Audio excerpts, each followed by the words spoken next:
Hello friends, ഞാൻ ഇന്ന് ഉരുളക്കിഴങ്ങ് കുറുമ ഉണ്ടാക്കുന്നു.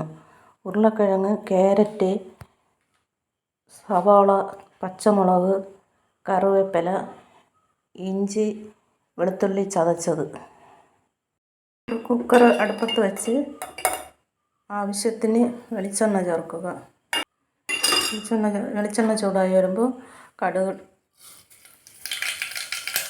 വെളുത്തുള്ളി ചതച്ചത്, പച്ചമുളക്, കറിവേപ്പില എന്നിവ ചേർക്കുക.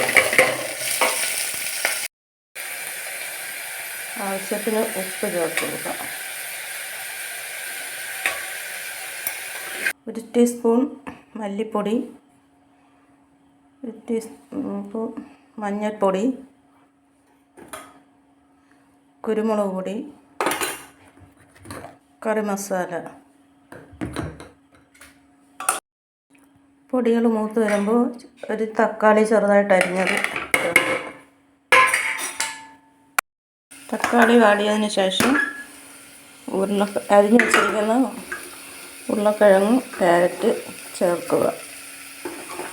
ഇതിലേക്ക് വേവാൻ ആവശ്യത്തിന് വെള്ളം ചേർക്കുക. വെള്ളം ചേർത്ത് ഇളക്കി കുക്കർ അടച്ച് വെച്ച് വെന്ത് നമുക്ക് തേങ്ങാപ്പാൽ ചേർത്ത് കൊടുക്കണം. തേങ്ങാപ്പാൽ ചേർത്ത് ഇളക്കുക.